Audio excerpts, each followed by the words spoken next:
મને બતાવો આમાંથી કયો પ્રશ્ન ઉકેલાય છે. મને કે વિશ્વ શાંતિ.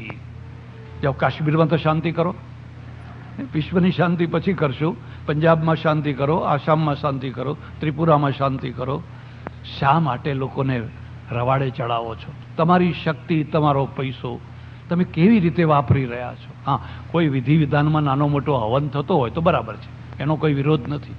પણ આટલી કુંડીઓને આટલી કુંડીઓને આટલી કુંડીઓને આટલી કુંડીઓને અને કરોડો કરોડો રૂપિયામાં જ્યારે આપણે હોમી દઈએ છીએ, સામે પ્રશ્ન તો કરો કે ભાઈ આનાથી કયો પ્રશ્ન ઉકેલાય છે? જેમાંથી પ્રશ્ન ઉકેલાય જ નહીં એવી પ્રવૃત્તિ જો ધર્મસ્થાનોમાંથી કરાવવામાં આવે તો એ પ્રવૃત્તિઓ લાંબુ નહીં જીવે. હવે લોકો વિચાર કરતા થયા છે. આવો જ એક યજ્ઞ શિહોરમાં થયેલો, તમને કોઈને ખબર હોય કે ના હોય, ભાવનગરની પાસે શિહોર 20-25 વર્ષ પહેલાં થયેલો. લક્ષચંડી થયેલો. યુપીના એક બ્રહ્મચારી આવેલા અને બહુ મોટું ધૂમધામથી બધું કરેલું. જોકે મારે એ પણ કહેવું જોઈએ કે શિહોરમાં અશાંતિ થઈ ગઈ. વિશ્વ શાંતિ થઈ કે ના થઈ, પણ ખુદ શિહોરમાં એટલી મોટી અશાંતિ થઈ ગઈ કે એ વખતે જે ઉધાર લીધેલું એના પૈસા હજુ આવ્યા નથી. કરિયાણાનું બધું લીધેલું હજુ એના પૈસા આવ્યા નથી. દુલાભાયા કાગને બોલાવ્યા અને કાઠિયાવાડનો એક ગજબનો કવિ, લોક કવિ, તળપદી ભાષામાં આના જેવો કવિ મળવો મુશ્કેલ છે. હું તમને ભલામણ કરું છું કે દુલાભાયા કાગના કાવ્યો જરૂર વાંચજો. હા, તમારી પાસે સમજવાની શક્તિ હોય તો. અને એને મેળા ઉપર ઉતારો આપેલો અને સામે મંડપમાં બધા ટમકા ટમકા ટમકા ટમકા, કુંડીઓ કુંડીઓ કુંડીઓ કુંડીઓ કુંડીઓ. અને અમારે છે ને આ કુંડીઓના પાટલા ઉપર પટેલોને જ બેહાડવાના. પટેલો ના મળે તો પછી બીજાને ચાન્સ આપવાનો. પટેલો છે ને દૂધણી ભેંસ, બીજા આપે પણ એટલું બધું ના આપે. પટેલ જરા મનના ઉદાર હોય ને એમાંય પછી એક કારીગરી તમને બતાવું. પટેલના સામે એક પટેલને ઊભો કરી દેવાનો. બસ આ પાટલા ઉપર તો હું જ બેસીશ, પેલો કે ના હું બેસીશ, બસ આપ ચડાવો છો. એટલે બધા એને મેળા ઉપરથી જોયું રાત્રે, ઓહો હો 1000 કુંડીઓ થઈ રહી છે અને એના અંદરથી કવિનો વિદ્રોહ પ્રગટ થઈ ગયો. મારું એવું માનવું છે કલમનો વિદ્રોહ છે ને એ જ ભવિષ્યનો વિદ્રોહ છે, એ જ પરિણામ લાવતો હોય છે. તલવારનો વિદ્રોહ છે, તલવારનો વિદ્રોહ ક્ષણિક હોય છે. 1857નો બળવો થયો, દબાઈ દેવામાં આવ્યો, દાબી દીધો એને, બધું 2, 5, 10 વર્ષ બધું હરખું થઈ ગયું. પણ જે કલમનો વિદ્રોહ છે, કાર્લ માર્ક્સે કલમનો વિદ્રોહ કર્યો. તમે જો આખા અડધા યુરોપની શિકલ બદલી નાખી. કલમનો વિદ્રોહ બહુ મોટો વિદ્રોહ છે. પણ શરત એ છે કે નિર્ભય કલમ હોય તો, જો એ લાલચુ કલમ ના હોય તો. નહીં તો આપો મા બાપ, આપો મા બાપ, તમારું લખીએ તમારું લખીએ તમારું લખીએ, એ તો મુર્દાલ કલમ છે. એ કલમમાંથી કશું ના થઈ શકે. એટલે દુલાભાયા કાગ છે ને એના અંદરનો જે મન્યુ છે, પ્રકોપ છે ને, પ્રકોપ ફૂટી નીકળ્યો અને એને એ વખતે કવિતા રચી, બહુ સુંદર કવિતા રચી છે. ઈ ભાંડુ હજારો ગામડિયા, ઈ પેલા આદિવાસી, ઈ ભાંડુ હજારો ગામડિયા જે જન્મતા રોગના ભોગ બન્યા. જે જન્મતા જ બિચારા એમની પ્રસૂતિમાં જ બધા રોગો શરૂ થાય. એના આંગણે કોઈના વૈદ્ય ગયા, કોઈ વૈદ્ય એના આંગણે ન ગયો. જે અકાળે મૃત્યુને શરણ થયા અને અકાળે બિચારા મરી ગયા. બધા કેટલા આપણા ભાઈઓ એ બધા મરી ગયા. અને હવે આ લાખો દુઃખ દર્દ તો કોઈએ પૂછ્યા જ નહીં. એમના જે દુઃખ છે, દર્દ છે, બીમારી છે, કોઈ પૂછવા ના ગયું. અકાળે મૃત્યુને શરણ થયા. લાખો યજ્ઞ તણા ભડકે ભડકે. આજે લાખો યજ્ઞના ભડકા થઈ રહ્યા છે. પેલા દીનજનોની ચિતા સળગે, પેલા દીનજનોની ચિતા સળગે. મને આ ભડકાઓમાં પેલા ગરીબ માણસોની ચિતા દેખાય છે. આ પ્રકોપ છે. અને એટલે આપણે પ્રવૃત્તિ શું કરી અને પ્રવૃત્તિમાંથી કયો પ્રશ્ન ઉકેલાયો? ચાલો બીજી પ્રવૃત્તિ કરી, બધી ઘણી ઘણી પ્રવૃત્તિઓ કરી. તમે જોજો, હું તમારો તો એક જ પ્રશ્ન છે કે જ્યારે પણ કોઈ પ્રવૃત્તિ કરો સામે પ્રશ્ન પૂછો, આનાથી કયો પ્રશ્ન ઉકેલાય છે? સમાજનો, રાષ્ટ્રનો, દેશનો, માનવતાનો કયો પ્રશ્ન ઉકેલાય છે? અને જો કોઈ પ્રશ્ન ન ઉકેલાતો હોય અને કરોડો કરોડોના ધુમાડો થતો હોય તો હું સમજુ છું કે એનો કોઈ અર્થ નથી અને એને હવે જલ્દીથી પરિવર્તન કરવું જોઈએ. ત્યારે શું કરવું જોઈએ? એક પહેલામાં પહેલું પરિવર્તન તો એ છે કે લોકોના પ્રશ્નો ઉકેલાય. અને પ્રશ્નો શું ઉકેલાય? આ બ્લડ બેંક છે. લોકોને બ્લડ જોઈએ છે અને બ્લડ હવે બહુ મોંઘું થઈ ગયું. સરકારે નવા નવા ટેસ્ટો ઉમેર્યાની જરૂરી હતા, એ ટેસ્ટો કરવા જરૂરી હતા. HIV છે કે નહીં, ફલાણું છે કે નહીં, એટલે એ બધા ટેસ્ટોમાં હું માનું છું 500-600 રૂપિયા બધા થઈને પણ છતાં મેં હમણાં હું ઘણીવાર બોટલો અપાવું લોકોને, 600 રૂપિયા લે છે. તો હવે વધારે લેતા હોય, જે હોય ભગવાન જાણે. પણ એ ટેસ્ટના કારણે પહેલાં જેટલું બ્લડ હવે સસ્તું રહ્યું નહીં. બ્લડ આપવું જરૂરી છે. એટલે આનો પ્રચાર થાય, આનો પ્રચાર થાય. બ્લડ આપો, બ્લડ આપો, બ્લડ આપો. અહીંયા જ્યારે આપણે 100 વાર બ્લડ આપનાર 100 ને કેટલા, ખરેખર એના દર્શન કરવા જોઈએ. દર્શન તો એના કરવા જોઈએ જે માણસે આમ હાથ કર્યો, લો મારું લોહી લઈ લો, લો મારું લોહી લઈ લો, લો મારું લોહી લઈ લો. અને આ લોહી કોને જશે ખબર નથી. કોઈ મુસ્લિમને જાય, કોઈ ક્રિશ્ચિયનને જાય, કોઈ પ્રસૂતિમાં મરી રહેલી સ્ત્રીને જાય, કોઈ બીજા ઓપરેશનવાળા માણસને જાય, પણ મારું બ્લડ લઈ લો, મારું બ્લડ લઈ લો. કેટલો મોટો ત્યાગ, કેટલો મોટું છે. પણ એના દર્શન કરવા કોઈ નહીં જાય. કોઈ પેપરમાં ફોટોય નહીં છાપે. મને અમેરિકામાં એક માણસે પૂછ્યું, મને કે મહારાજ તમારી પ્રવૃત્તિ શું છે? મેં કહું મારી 2 પ્રવૃત્તિ છે, એક દર્શન દેવા અને એક આશીર્વાદ દેવા. એક દર્શન દેવા અને એક, મને કે આ પ્રવૃત્તિ, અરે ધમધોકાર કીધું, ચલાવો તો ખરા. જો ચલાવતા આવડે તો ભારતમાં આના જેવી એક પ્રવૃત્તિ નથી. મારો ધબ્બા, બીજી વાત નહીં. જો ગાડું ચાલ્યું તો પછી હવે આપણે આ બદલવું પડશે. હવે દર્શન કોના કરવા એ પણ વિચાર કરવો પડશે. આ જે બ્લડ આપનારા છે, બ્લડ લેનારા છે, આ વ્યવસ્થા બ્લડ બેંક ચલાવનારા છે, આ લોકોના દર્શન કરવા જોઈએ. આ સમાજના સંત છે, આ માનવતાના સંત છે, આ રાષ્ટ્રના સંત છે. અને એ સંત પોતાના પગ ઉપર ઊભા છે, કોઈના ખભા ઉપર બેઠા નથી. પોતાનો રોટલો ખાય છે, પોતાનું કમાયેલું ખાય છે. અમે તો કોઈના ખભા ઉપર બેઠા છીએ, અને જેના ખભા ઉપર બેઠા છીએ એને રાત દિવસ કહીએ છીએ, તું પાપી છે, તું પાપી છે, તું સંસારમાં પડેલો છે, તું સંસારમાં પડેલો. એટલે પેલો કે હા બાપુ હો, હા બાપુ હો. પણ એ એમ નથી કહેતો કે હું ગમે તેવો છું, પણ મારા પગ ઉપર તો ઊભો છું ને, કોઈના ખભા ઉપર તો બેઠો નથી ને. આખું પરિવર્તન કરવું પડશે. એક એવું પરિવર્તન કરવું પડશે કે આ સમાજના સંત છે, આ માનવતાના સંત છે, અને એમના દ્વારા માનવતાની પ્રવૃત્તિને માનવતાના કાર્યો થઈ રહ્યા છે. એટલે મંદિર છે, એ મંદિરના માધ્યમથી જો આ બધું થાય તો હું માનું છું કે ઘણા પ્રશ્નો ઉકલી જાય. શરત એટલી છે, વ્યાખ્યાતા બદલાય. મંદિર બદલવું નથી, શાસ્ત્રે બદલવું નથી, માત્ર વચ્ચેનો જે વ્યાખ્યાતા છે એ વ્યાખ્યાતાને જો બદલવામાં આવે તો બધું કામ બહુ સરળતાથી થઈ શકે છે. શીખોની અંદર એક ગુરુ એવા થયા કે એમના પહેલાના ગુરુ છે, એમને જીવતા બાળેલા, જીવતા રાવીના કિનારા ઉપર જીવતા ધક ધક ધક ધક ધક ધક રેતીમાં કરીને બાળેલા. એટલે એમના પછી જે ગુરુ આવ્યા એમણે કહ્યું, હવે બદલો, શીખો, હવે આ એક પરિવર્તન લાવો. જહાંગીરે બાળેલા, જહાંગીરે પરિવર્તન લાવો. અને પરિવર્તન શું છે? તમે જ્યારે પણ મારી પાસે આવો, એક ઘોડો લઈને આવો, એક શસ્ત્ર લઈને આવો. હવે મારે ફૂલ નહીં જોઈએ. ઘણા દિવસો સુધી આપણે ફૂલમાં રમ્યા.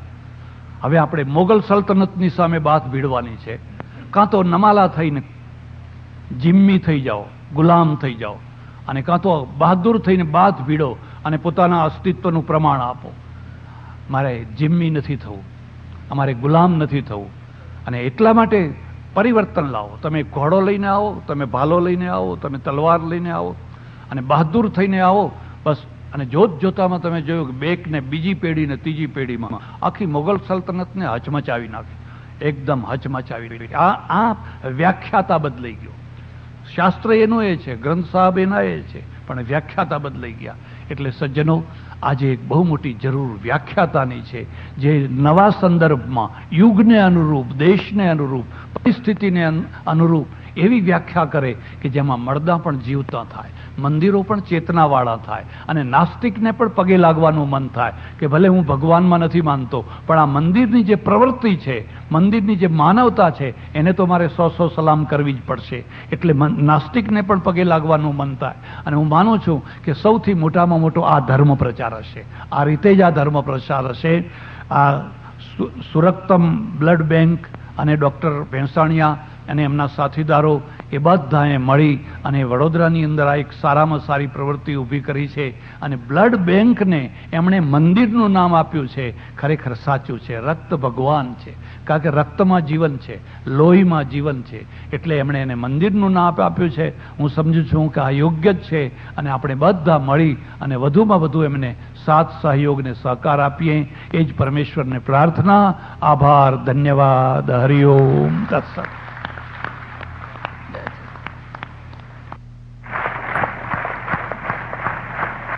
મળેલું છે માનનીય શ્રી આરસી રામજીભાઈ દેવજી વરસાણી તરફથી આ સંસ્થાને પણ 1 કરોડ દાન મળેલું છે.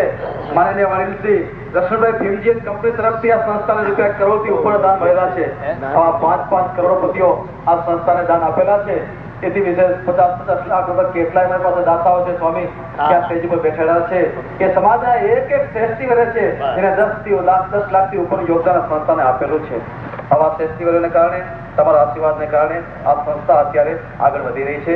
વધુ આશીર્વાદ આપતાઓ જેથી આગળ વધતા રહી. પ્રજાને કલરની દૃષ્ટિએ તમે 4 ભાગમાં વહેંચી શકો. એક એકદમ ગૌર વર્ણની પ્રજા, બીજી પીળી પ્રજા, ત્રીજી ઘઉં વર્ણની પ્રજા અને ચોથી કાળી પ્રજા. આખી દુનિયાની પ્રજાને આ 4 ભાગમાં તમે સમાવી શકો. પણ આ 4 પ્રજાનું જે કલેવર છે, જે સ્વરૂપ છે, એક સરખું નથી, અત્યંત જુદું જુદું છે. તમે કદાચ જાણતા હશો 11મી 12મી શતાબ્દીમાં ગોરી પ્રજા માત્ર યુરોપમાં વસતી. નાની સરખી ધરતીમાં આ સૌથી ઓછામાં ઓછી પ્રજા હતી. પણ જોત જોતામાં એ પ્રજા આખી દુનિયામાં ફેલાઈ ગઈ. માત્ર ફેલાઈ જ ના ગઈ, પણ આખી દુનિયા ઉપર એને અધિકાર કરી લીધો.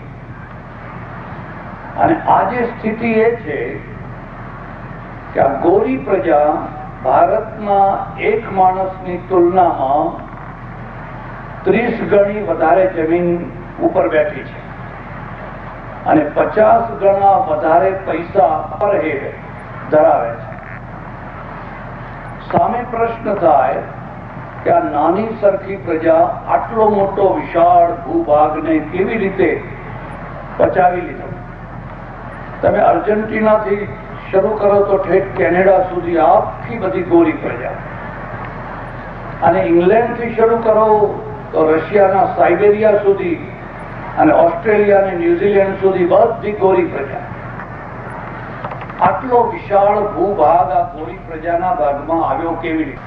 આપણા કરતા તો અનેક ગણી વધારે શક્તિ ધરાવે છે. પણ એનું મૂળ કારણ શું છે? જો તમારે એના મૂળ કારણમાં રસ હોય તો મારી એવી સમજણ છે કે પ્રત્યેક પ્રજા છે એને એક દર્શન આપવામાં આવતું હોય છે. દર્શન એટલે થિંકિંગ, તમારી વૈચારિક દિશા, જેમાંથી તમારી વૈચારિક દિશા પ્રગટે છે એને દર્શન કહેવામાં આવે છે. એ દર્શન એને કેવું મળેલું છે? એક પહેલું કારણ છે. બીજું કારણ છે એ પ્રજાની પાસે મોરલ કેવું છે. અને ત્રીજું કારણ છે એ પ્રજાની પાસે નવામાં નવું અત્યંત નવું જ્ઞાન કેવું છે. આ 3 તત્વોનો જો તમે વિચાર કરો તો તમને ખ્યાલ આવશે કે આ ગોરી પ્રજા આખી દુનિયા ઉપર કેવી રીતે છવાઈ ગઈ અને જોત જોતામાં એને આખી દુનિયાને પોતાની મુઠ્ઠીમાં કેવી રીતે કરી લીધી. દર્શન એક બહુ મહત્વની વસ્તુ છે. જો કે વચ્ચે એક બીજી વાત પણ કહી દઉં, તમને ગમે કે ના ગમે, પણ એક થિંકિંગ એવું છે કે બુદ્ધિ, વ્યક્તિત્વ અને આખું સ્વરૂપ છે એક કલરને આધીન છે. હું એમાં પૂરેપૂરો સંમત નથી, પણ એક પ્રકારનું એવું પણ થિંકિંગ છે કે ચામડીનો જે કલર છે, ભલે આપણે કહેવા માટે કહીએ કે ભગવાનના બનાવેલા માણસો બધા એક સરખા છે, તો વાત બરાબર છે, પણ કેટલાક લોકોનું એવું માનવું છે કે જે તમારું નોલેજ છે, બુદ્ધિ છે, તમારી જે પ્રવૃત્તિ છે, આ બધું તમારી સ્કીનના સાથે જોડાયેલું છે. વિવાદાસ્પદ વાત છે એટલે એની વધારે ચર્ચા નહીં કરો. પણ મારે એટલું તો આપને કહેવાનું છે કે આ પ્રજા આટલું બધું એક થયું કેમ, આપણે કેમ એવું ના કરી શક્યા? બેના દર્શનનો ફરક છે. પેલા લોકો છે 10મી 11મી શતાબ્દી સુધી માત્ર ચર્ચને આધીન હતા. ચર્ચ કે એ જ કરવાનું, એને બેસાડ ભાઈ અને વિક્ષેપ થાય, બેસાડ, ઉભા નહીં થવાનું. શું કરવું શું ના કરવું એ બધું ચર્ચને આધીન છે.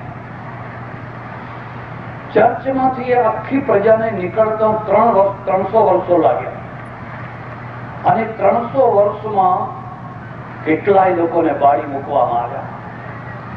એક મુદ્દો યાદ રાખજો, ઘરેડ પાડવી બહુ અઘરું કામ નથી, પણ ઘરેડમાંથી નીકળવું અઘરું કામ છે. અને ઘરેડ છે એ દિન પ્રતિદિન વધુ ને વધુ મોટી થતી જાય. તમે કચ્છમાં જો બળદગાડા જુઓ, એ ચાલતા હતા પહેલા કાચા રોડ ઉપર, તો જેમ ચાલે એમ ઘરેડ ઊંડી પડતી જાય. પણ તમારે જો ચીલો કાપીને બહાર નીકળવું હોય તો બળવાન બળદ હોય, આમ દચકારો કરીને ફટ દઈને બહાર નીકળે. ખાસ કરીને મને તારા બચપણની વાત યાદ છે, પાટીદારોની જાન આવે એટલે કોનું ગાડું પહેલું પહોંચે છે એના માટે સ્પર્ધા થાય. અને હું તો એમ માનું છું કે પાટીદાર સ્પર્ધા વિનાનો હોય જ નહીં. જે સ્પર્ધા વિનાના હોય ને એનો વિકાસ નથી થતો હતો. તું એ પલાઠી વાળી બેસ ને હું એ પલાઠી વાળી બેસું અને મંજીરા વગાડો બેઠા બેઠા. આપણે કઈ દોડવું નથી, કાલ મરી જવાનું છે, કઈ ભેગું તો આવવાનું. અને જેનું ગાડું પહેલું આવે એને ઘીની નાળ પીવડાવે. બળદ હોય ને એ બળદ માટે ઘીના પેલા તૈયાર રાખ્યા હોય તો નાળ ભરી ભરીને બળદને પીવડાવે. એટલે એ ચીલો કાપે કોણ? એ ઘરેડને કાપે કોણ? તમારી પાસે રેંજી પેંજી બળદિયા હોય, ધક્કો મારો પડી જાય, એનું કામ નહીં. એ ચીલો ના કાપી શકે. એ 1000 વર્ષ ચલાવો તો એ ચીલે ચીલે જ ચાલવાના છે. એટલે 300 વર્ષ સુધી આ ગોરી પ્રજા છે, એ ગોરી પ્રજાએ ચીલો કાપવા માટે એટલો મોટો પુરુષાર્થ કર્યો. એમાં કેટલા ગુરુનો મળ્યા, મરી બાળી મૂક્યા એમને. કેટલા ગેલીલીઓ, બીજા કેટલા પાદરીઓ. મારે ઇટાલીનું એક મોટું શહેર છે મિલાનો, મારે 2 વાર જવાનું થયું. બળદને ડાબલા કાઢી નાખો તો એ ચક્કર ચક્કર ફરી ન શકે. અમે બધા ડાબલા પહેરેલા હતા, તમને ઓળખી ન શક્યા, અમને માફ કરજો. મને બહુ સારું લાગ્યું. ચાલો મોડે તો મોડે, પણ મોડે તમે ઓળખ્યા તો ખરા. ભારતની આ એક ખાસિયત છે. ભારત છે એ ભૂતકાળને પૂજે છે, વર્તમાનને નથી પૂજતો. વર્તમાનમાં આડંબરને પૂજે છે. તમે જેટલા આડંબર વધારે કરો એટલી પૂજા વધારે થાય. અને વર્તમાનમાં જો આડંબર પૂજાતો હોય તેનું ભવિષ્ય કેવું હોય? આવા એક ફંક્શનમાં જવાનું થયેલું, શિક્ષણનું હતું, અને એક બહેન છે બહુ સુંદર ગળું, એટલું સુંદર ગાય. એને પ્રાર્થનામાં નરસિંહ મહેતાનું ભજન ગાયું, ઊંચી મેળી તે મારા સંતની રે. એટલું સુંદર. અને ગાનારે કંઈક ગાયું. મારી બાજુમાં એજ્યુકેશન ડિપાર્ટમેન્ટના એક બહુ મોટા ઓફિસર બેઠેલા, નાગર બ્રાહ્મણ. મેં કહ્યું આ ભજન સાંભળો, કોઈ પ્રોફેસરની તાકાત છે કે આવું ભજન બનાવી શકે? મને કે પ્રોફેસરનું કામ ભજન બનાવવાનું નથી, ભજનનું વિશ્લેષણ કરવાનું છે, કવિતાનું વિશ્લેષણ કરવાનું, પોસ્ટમોર્ટમ કરવાનું છે કે આમાં આ નથી, આમાં આ છે, આમાં આ છે, આમાં આ છે. પેલો સર્જક છે, નિર્માતા છે, તો સૃષ્ટિની રચના કરે છે. પણ પછી મને ધીરે ધીરે કહે છે, પણ સ્વામીજી તમને ખબર છે આ ભજન રચનારો અમારો નાગર છે, નાગર. મેં કહ્યું હા, એ વાત તો સાચી, તમારો નાગર છે, પણ જયારે જીવતો હતો ત્યારે તમે બધા એની છાતી ઉપર મગ દળ્યા હતા, એને નાથ બહાર મૂક્યો હતો ને ગામ બહાર કાઢ્યો હતો. અને 400 વર્ષ પછી હવે તમે કહો છો એ અમારો નાગર છે, નાગર છે.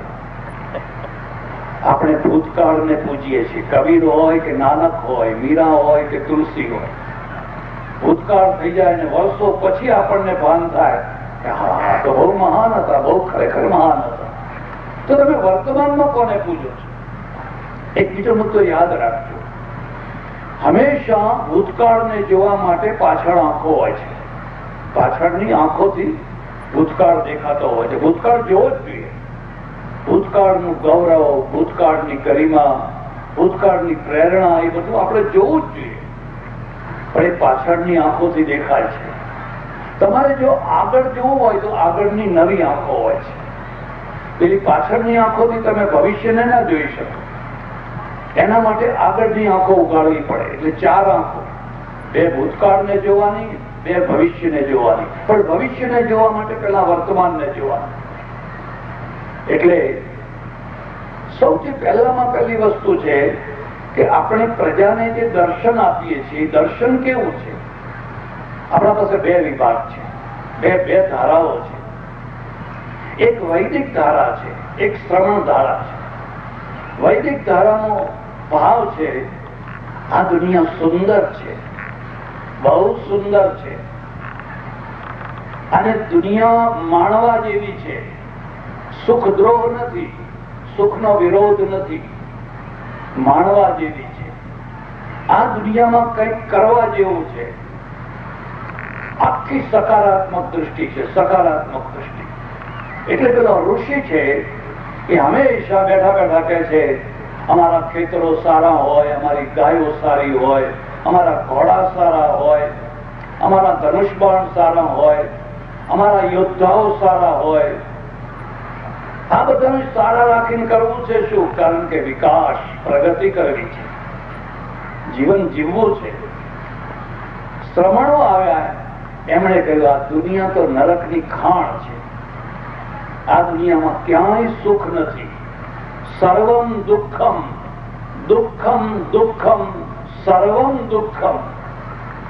જો તમારે પરમ સુખ જોઈતું હોય તો આ દુઃખથી ભરેલી દુનિયાને છોડો, ભાગો. દીક્ષા લઈ લો, દીક્ષા લઈ લો, દીક્ષા લઈ લો. આમાં તો ક્યાંય સુખ નથી.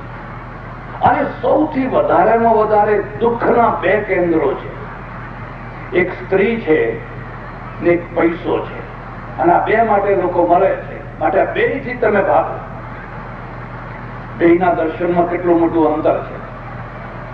પેલો ઋષિ કહે છે ના, સ્ત્રીથી ભાગશો નહીં.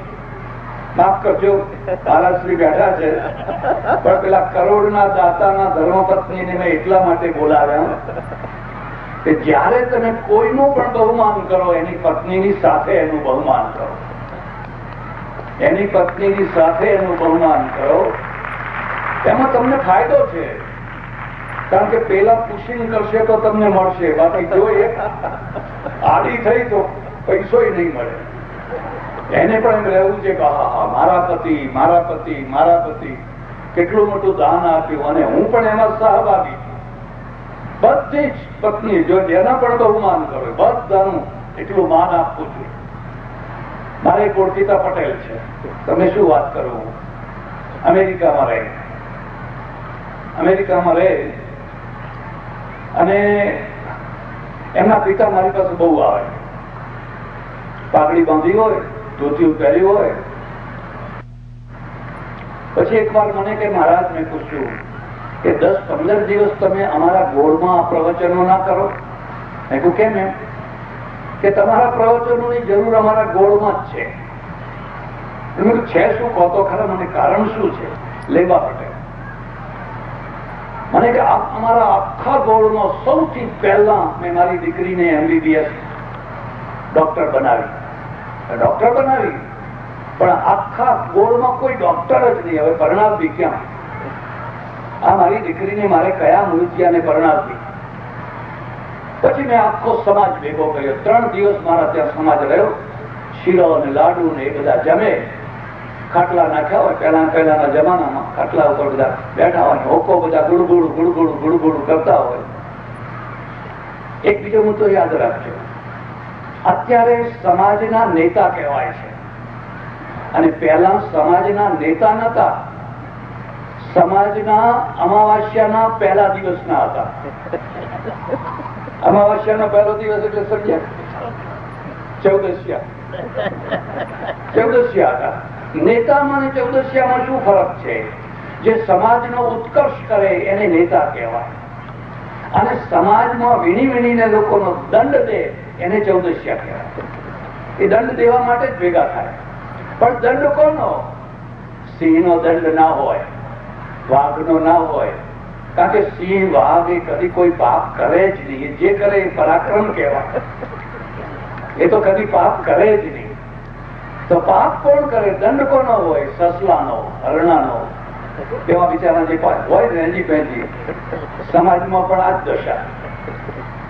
એટલે 3 દિવસ સુધી કે મેં સભા બોલાવી અને હાથમાં જોડા લીધા, પાઘડી ગળામાં નાખી પગે લાગ્યો અને મેં કહ્યું કે મારી દીકરી MBBS થઈ છે, તમે દયા કરો ને મને બીજા બોર્ડમાં આપવાની રજા આપો તો એ હું ડોક્ટરને પરણાવું. એટલે પેલા અમાવસ્યાના પહેલા દિવસ વાળા શું કે ખબર છે? કોને પૂછીને ભણાવી? એમ શું કામ ભણાવી? આ બળદના પૂછડો આપણે એને પરણાવ, અમે રજા નહીં આપીએ, ગોળમાં ગોળમાં જ પરણાવી પડશે. મને કે મહારાજ મારી દીકરીને હું પરણાવી ના શકી. અમારી દીકરી બહુ જાતવાન હતી. એને કહ્યું બાપા તમે ચિંતા ના કરો, હું આખી જિંદગી કુંવારી રહીશ, તમારા નામને બટ્ટો નહીં લાગવા દો. જો મને યોગ્ય મૃત્યુ નહીં મળે તો હું આખી જિંદગી કુંવારી રહીશ. અમદાવાદમાં એને દવાખાનું ખોલી આપ્યું, હોસ્પિટલ કરી આપી. મેં કહ્યું આ તો ઠીક છે, પણ હવે જે દીકરીઓ આવશે ને એ તમને એમ નહીં કે બાપા તમે ચિંતા ના કરો, બાપા હું મારી મેળે રસ્તો કરી લઈશ. આ સમાજને એને જે કરવું હોય કરે. હવે અમે કોઈના માટે હવે ઉભા રહેવાના. તમારું થિંકિંગ કેવું છે? તમારા પાસે જે વિચારો છે એ વિચારો કેવા છે? મેં કહ્યું આપણા પાસે 2 ટ્રેકો ચાલે છે, 2 રસ્તાઓ ચાલે છે. એક જીવન છે, સાત્વિકતા છે, નિર્મળતા છે, બહાદુરી છે, વીરતા છે, સમાજનો સ્વીકાર છે. પેલો ઋષિ કે છે સ્ત્રી પાપ નથી, અન્નપૂર્ણા છે, એ દુર્ગા છે, એ સરસ્વતી છે, એ લક્ષ્મી છે. તમે કેમ એને પાપ પાપ પાપ પાપ કેમ કરો છો? એ છે તો રોટલા ખાવ છો અને અમે ખાઈએ છીએ બધા. તમારા એકલાની વાત નથી. અમે ભિક્ષામ દેહી કરીએ તો કોઈ બેન જ રોટલી આપવા આવે, અમે જ કરીએ છીએ. આખું દર્શન જુદું છે બેના વચ્ચેનું. અને પૈસો પાપ નથી. એ વિષ્ણુ ભગવાનની પત્ની છે, લક્ષ્મી છે. મારી તમને ખાસ ભલામણ છે, આપણા જેટલા દેવ દેવીઓ છે એ બધાના ચિત્રો, એ બધાની મૂર્તિઓ, એ બધાને બધું જોજો અને ધ્યાનથી જોજો, જોયા કરો. તમે કોઈ કુબેરનું ચિત્ર જોયું છે? કુબેરની મૂર્તિ જોઈ છે? આપણે તો સૌથી મોટામાં મોટો જે લક્ષ્મીનો અધિપતિ છે એ કુબેર છે. ને મને એક જગ્યાએ કુબેરની મૂર્તિ જોવાની મળી. ઓહો, હું તો ખુશ થઈ ગયો કે આ બનાવનારને કેટલો ધન્યવાદ આપવો જોઈએ. એક પલાઠી એક અડધા પગની વાળી છે ને આ ગુડો ઊંચો છે ને લમણા ઉપર માથું મૂકીને ઉતરેલા ચહેરે બેઠેલો છે. મેં કહું આ કુબેર આવો હોય? અને પછી લાઈટ થઈ. ઓહો, પૈસો કદી પણ ચિંતા વિનાનો હોય છે. અને રાજસત્તા એ કોઈ પણ ગાદી છે એ કદી ખટપટ વિનાની ના હોય. પછી એ ગાંધીનગરની ગાદી હોય, ભુજની હોય, મારા આશ્રમની હોય કે કોઈ મંદિરની ગાદી હોય, ગાદી કદી પણ ખટપટ વિનાની હોય છે. કેટલીક ખટપટો બહાર દેખાતી હોય ને કેટલીક અંદર ને અંદર બધી ગુંજવાતી હોય. સત્તા કદી ખટપટ વિનાની હોય છે. અને પૈસો છે એ કદી ચિંતા વિનાનો. પણ એક બીજી વાત પણ યાદ રાખજો, પૈસા કરતા પણ આબરૂ કદી ચિંતા વિનાની ના હોય. જેમ જેમ તમારી આબરૂ વધે એમ તમારી ચિંતા વધવાની જ છે. તમને ટેન્શન રહેવાનું, મારો દીકરો કંઈક કરશે તો, મારી દીકરી કંઈક કરશે તો, આમ થશે તો, તેમ થશે તો. પૈસો અને આબરૂ બે સાથે રહે કરો એટલે એની ચિંતા રહેવાની જ છે. અને કુબેરામ લમણે હાથ દઈને બેઠો છે અને થયું ઓહો, એક પૈસાદારના ઘરમાં આ કુબેરનું ચિત્ર મૂકવું જોઈએ. અને બીજાના ઘરમાં મૂકો કે ના મૂકો, પણ અંબાણીના ઘરમાં તો પહેલું મૂકવું છે. એમના ઘરમાં તો પહેલું મૂકવું જોઈએ કે આજે કોઈ મૂકતું નથી, કોઈ પેટ ભરીને ખાતું નથી. રામ લક્ષ્મણની જોડી, એક ભરત કે છે કે રાજ મારે નહીં જોઈએ, મારા મોટા ભાઈને બેસાડો. મોટો ભાઈ કે છે નહીં, તું બેસ. છેવટે કઈ તમારી પાદુકાનું પૂજન કરીશ. એક આ ભાઈઓ છે ને,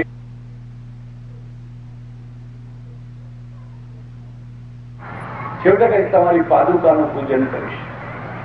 એક આ ભાઈઓ છે ને, એક આ ભાઈઓ પણ છે.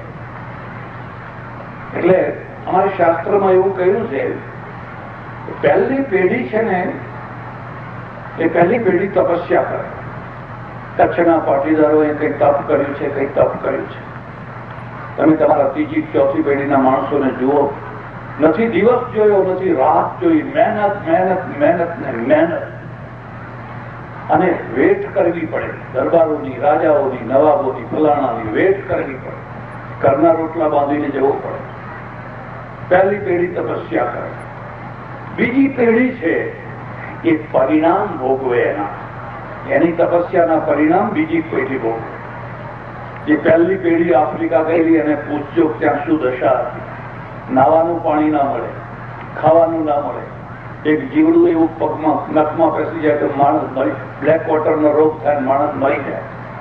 ઓહો, 10 વર્ષ સુધી બૈરા છોકરાનું મોઢું જોવાનું ના મળે.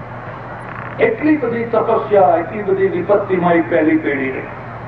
બીજી પેઢીને એની ખબર નથી. એને તો તરત જ બધું ભોગ, તરત જ ઐશ્વર્ય પ્રાપ્ત થઈ ગયું. ત્રીજી પેઢી છે એ પછી એને ઉડાવવા લાગે. બસ ઉડાવો જ ઉડાવો, ઉડાવો જ ઉડાવો. અને ચોથી પેઢી પછી ભીખ માગતી થઈ ગયા.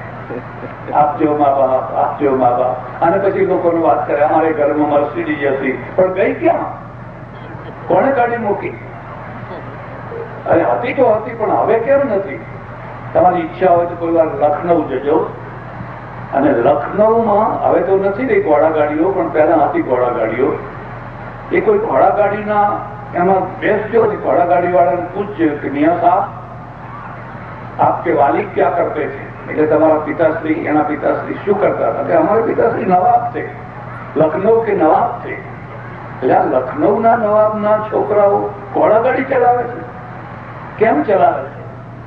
કારણ કે તપસ્યા વિનાનો પૈસો સાચવતા ના આવડ્યો, વાપરતા ના આવડ્યો, ઉડાવતા આવડ્યો.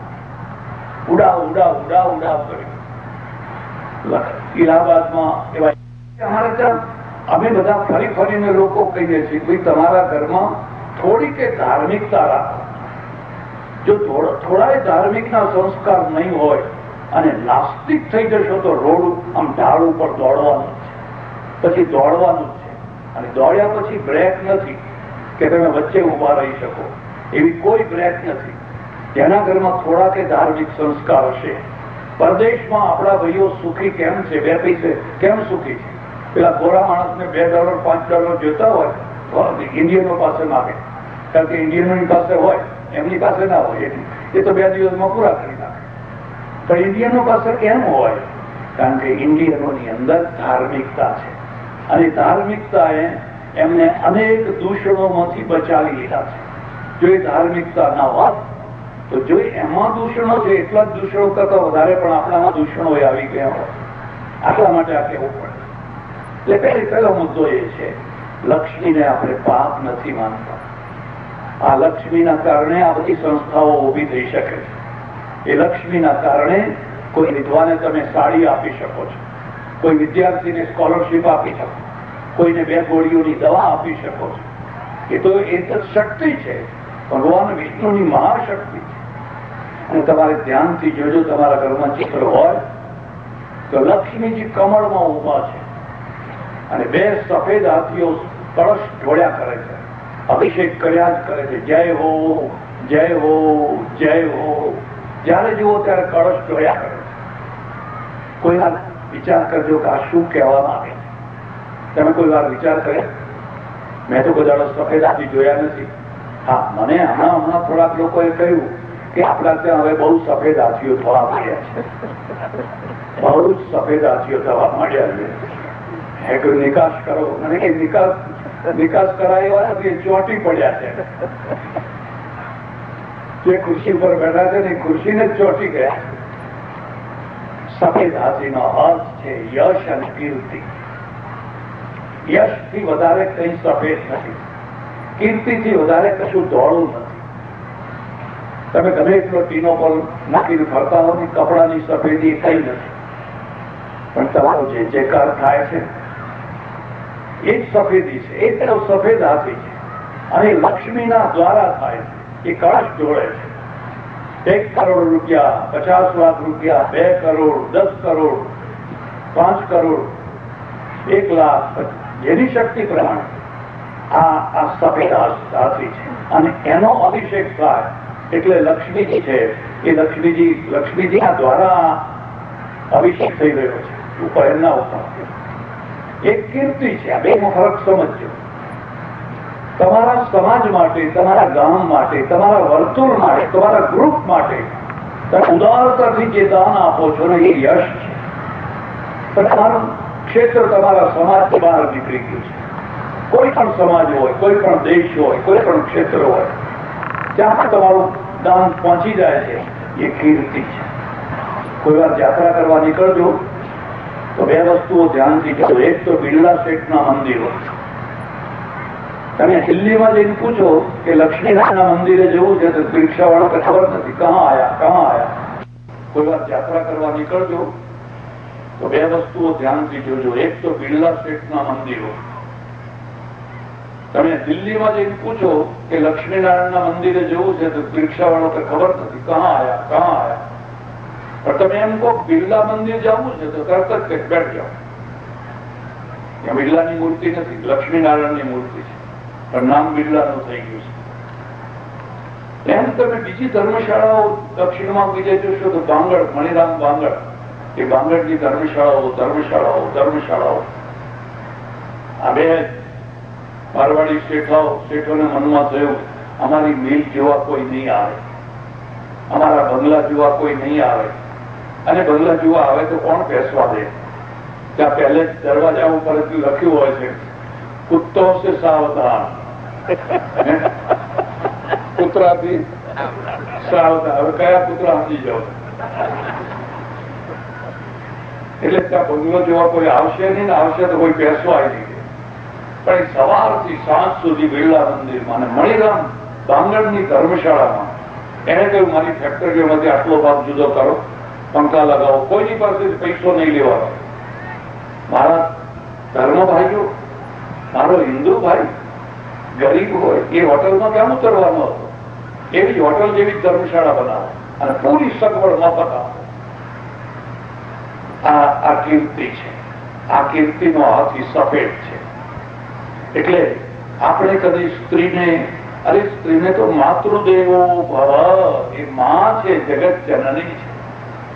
એના ખોળામાં તો હું મોટો થયો, એનું ધાવણ ધાવીને, એનો વાલ મેળવીને તો હું સંસ્કારી બન્યો.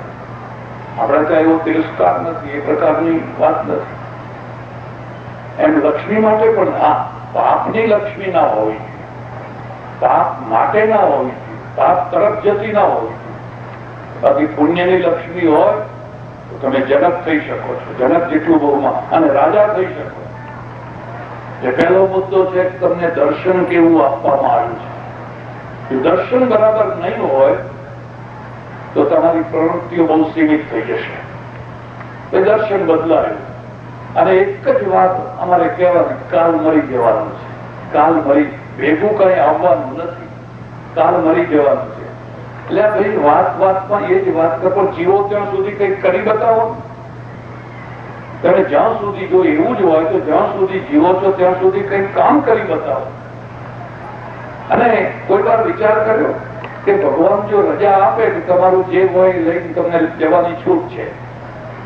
નથી આવતું લઈને જાઓ. તો આ વહુઓ દીકરાઓ લઈ જવા દે ખરા?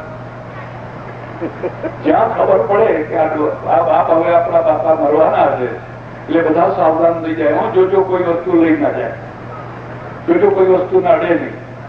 એ નથી આવતું એ જ બરાબર છે. એ નકારાત્મક દર્શન છે, નકારાત્મક દર્શન. જો આ જ વાત હોય તો હવે જેટલી ટૂંકી જિંદગી છે એમાં કંઈક કરી જાય, કંઈક કરી જાય. કેમ આપણે વાસ્કો ડી ગામા પેદા કેમ ના કરી શકીએ? કોલંબસ કેમ પેદા ના કરી શકે? 2 વર્ષ ઉપર મારે ઓસ્ટ્રેલિયા અને ન્યુઝીલેન્ડ જવાનું થયું. એનું પુસ્તક છે, વાંચવું હોય તો જોજો, વાંચજો. આવડો મોટો 3 ભારત થાય એવો મોટો ઓસ્ટ્રેલિયા દેશ બિલકુલ ખાલી પડેલો. ઓરિજિનલ જેટાના માણસો થોડા નહીં જેવા, એ તો બિચારા હાવ જંગલી હતા. ન્યુઝીલેન્ડ ખાલી પડ્યો હતો, માવલી લોકો. અને પેલો જેમ્સ કુક છે, ઇંગ્લેન્ડમાંથી નીકળ્યો જેમ્સ કુક, અને એને આખી દુનિયાનું ચક્કર લગાવતા લગાવતા એને ઓસ્ટ્રેલિયા ખોળી કાઢ્યું, ન્યુઝીલેન્ડ ખોળી, બીજા ઘણા દેશો ખોળી કાઢ્યા. અને પછી બ્રિટનની સરકારે બધા કેદીઓને મોકલ્યા ત્યાં. 1700 કેદીઓને મોકલ્યા, જે પેલા કાળા પાણી વાળા, એની કેદીઓને ઓસ્ટ્રેલિયા દેશને આખો. આજે જુઓ તો એટલી સમૃદ્ધિ, એટલી સમૃદ્ધિ. મને કહેવામાં આવ્યું કે અહીંયા કોઈ અપરાધ નથી થતો, ક્રાઇમ રેશિયો 0, ક્રાઇમ રેશિયો બિલકુલ છે. કેમ એમ? મને કે ક્રાઇમ થતો જ નથી, ક્રાઇમના કારણો જ નથી. ક્રાઇમના 2 કારણો છે, એક પૈસાની ભૂખ અને એક સેક્સની ભૂખ. જ્યાં 2 ભૂખો હશે તમે કરોડો પ્રયત્ન પણ ક્રાઇમને રોકી નહીં શકો. તમારે જો ક્રાઇમ અટકાવવો હોય તો આ 2 ભૂખો થી માણસોને મુક્તિ અપાય. મને કઈ કોઈ બેકાર નથી. અહીં તો જાહેર ખબર આપવી પડે છે, માણસ જોઈએ છે, માણસ જોઈએ છે. જોતા હોય તો ભારતમાં આપો ને, અમે તો જેટલા જોઈએ એટલા તૈયાર જ છે. કોઈ ભૂખે મળતું નથી. અને એવી રીતે કોઈ પુરુષ કુમારો નથી રહી જતો કે કોઈ સ્ત્રી કુમારી નથી રહી જતી. કોઈ સમાજમાં એવું દૂષણ નથી કે આટલા રૂપિયા આપો તો જ તમારી દીકરી પરણે નહીં, આટલું આપો, આટલા સો. અમારે ચરોતરમાં માણસો નથી પરણતા, સોનું પરણે છે, સોનું પરણે છે. પહેલી જ વાત થાય, કેટલા તોલા આપશો, કેટલા તોલા આપશો. હમણાં એક છોકરો આવેલો, હું તમને શું વાત કરું, હજુ 6 મહિના નથી થયા. એને 3 રૂમ રાખેલા. એ 3 રૂમમાં દીકરીઓના બાપોને બેસાડે અને પછી સોદો કરે. બોલો તમે કેટલા, તમે કેટલા, તમે કેટલા, એકબીજાને ખબર ના પડે. છેવટે એને 25 લાખ રૂપિયાનો સોદો બતાડે. 25 લાખ રૂપિયા, સોનું જુદું. મળવાનું થયું એટલે મેં કહ્યું 25 લાખ રૂપિયા ત્યાં આપ્યા તારી દીકરી પરણાવવા માટે, તો અહીં કોઈ મૃત્યુ જ નતો મૂકો, એને 25 લાખ આપવા હતા ને. મને કે ના સ્વામીજી તમે સમજો નહીં. એમ સમજાવો ત્યાં. મને કે અત્યારે ઇલીગલ જો કોઈને અમેરિકા મોકલવા હોય તો 20 લાખનો ભાવ ચાલે છે, 20-25 નો ચાલે છે. એની જગ્યાએ આ લીગલ જશે, આ લીગલ જશે ને પછી મારું આખું ઘર જશે. મને કે ફાયદો જ ફાયદો, આમાં કઈ નુકસાન નથી, માણસની મહત્તા નથી. અને જેવી રીતે તમે વધારેમાં વધારે આવા રિવાજો ઉભા કરો, ક્રાઇમ થવાનો છે, ક્રાઇમ થવાનો છે. તમારે ક્રાઇમ ના કરવો હોય તો આ 2 દૂષણો છે, આ 2 પ્રશ્નો છે, એને સોલ્વ કરો. 2 પ્રશ્નો સોલ્વ થયા એટલે બધું સોલ્વ થઈ ગયું. એટલે એક ઋષિ ચિંતન છે, અને ઋષિ ચિંતન ની અંદર સમાજ સંસારનો સ્વીકાર છે. ઋષિ પોતે પરણેલા છે, એને બાળકો છે, પત્ની છે. કોઈ ત્યાગ નથી કરતા, કોઈને એમ નથી કરતા, કોઈનો તિરસ્કાર નથી કરે. અડધી રાતે સુતેલી પત્નીને મૂકી, છોકરાને મૂકીને ઋષિ નાહી ગયા હોય એવું બનતું નથી. એ પૂરેપૂરી જવાતું અડધો અંગ છે, અને મારો ભાર છે અડધો તારા ઉપર છે. હું તમને એક ભલામણ કરું છું, કોઈ વાર અજંટા ગુફા જોવા જજો, અજંટા ને ઇલોરા ખાસ જોવા, એમને નહીં, દૃષ્ટિ લઈને જજો. ને તો લે દેવ ચોખા, લે દેવ ચોખા, લે દેવ ચોખા. દૃષ્ટિઓ બધી યાત્રા કરીને આવે એટલે હું પૂછું ક્યાં ક્યાં જઈ આવ્યા, કે ચોપડી લખ્યું છે, વાંચી લીધો. એમ કે હવે એને કશી ખબર ના હોય કે રામેશ્વર શું છે, કે કન્યાકુમારી શું છે, કે લે દેવ ચોખા, લે દેવ ચોખા. એક ગુફા, અને આ ગુફાઓ વૃક્ષોની બનાવેલી છે. એક ગુફા છે, એ ગુફામાં બીમ છે, અને બીબના છેડે જે પેલી ખૂબીઓ આપેલી છે બીબનો ભાર ઉપાડવા માટે, બે સ્ત્રીઓ છે, બે સ્ત્રી પતિ પત્ની, પુરુષ ને સ્ત્રી બે છે, હસી રહ્યા છે, કિલ્લોલ કરી રહ્યા છે. એવો ગાઈડ મને કે છે, મને કે સ્વામીજી જુઓ, આ પતિ પત્ની બંને મળીને સમાજનો સંસારનો ભાર ઉપાડે છે, હસતા હસતા ઉપાડે છે, રમતા રમતા ઉપાડે છે. પછી ભીમના બીજા છેડે લઈ જાય છે. અલ મસ્ત પુરુષ છે, પણ પરસેવો થઈ ગયો છે.